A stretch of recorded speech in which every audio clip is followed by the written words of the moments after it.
Good morning सर्वांना. तर इकडे मी नाश्ता बनवायला घेतलं होतं मुलींसाठी. इकडं दलियाचं उपीट करण्यासाठी.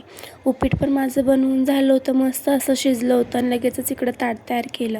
एका बाजूला ककडी, टमॅटो, दही आणि दलिया घेतला होता.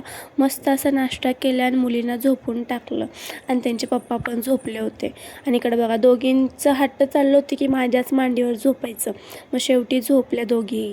आणि इकडं लगेचच दुपारच्या वेळेस इतका पाऊस चालू झाला ना, काय सांगू तुम्हाला. आणि मग ह्या दोघी लगेचच उठल्या. त्यानंतर त्यांना आंघोळ घातले, कपडे वगैरे घातले आणि इकडं संजूबाईचं चाललं होतं कपडे घालायचं. मग बघा दोघी पण किती भारी तयार होऊन बसल्या होत्या.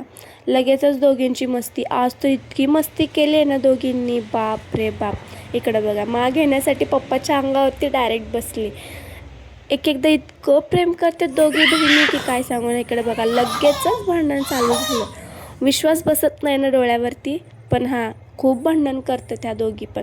आणि ह्या मॅडमचं तर काय चाललं होतं काय माहिती, प्लास्टिकची पिशवी डोक्यावर घेऊन. आणि इकडं बघा हिच्या पप्पाचा मम्मम प्यायला लागले. तिच्या पप्पा तिला ढकलूनच दिले. वेगवेगळंच काय तर काय करत असतात दोघी पण. मग शेवटी त्यांच्या दोघींना दूध दिलं प्यायला. आणि इकडे बघा संध्याकाळच्या वेळेस इकडं स्वेटर वगैरे काढायचं काम चाललं होतं आणि परत ठेवायचं. आणि ते किती शहाण्या मुलांसारखं बसलेत ना खायला.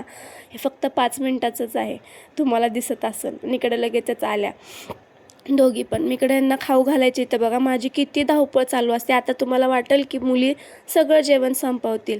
नाही हो, ह्यांच्या मागं असं मला धडपड करावं लागतं. आणि यांची नाटकी तर बघा किती असतात. आणि मॅडम तर लपली मला नाही खायचं म्हणून. मग संध्याकाळच्या वेळेस नाही का ह्यांच्या दोघींना दूध दिलं. बाहेर तर पाऊस चालू होता, म्हणलं आता इथंच कपडे वाळू घालायचे घरामध्ये.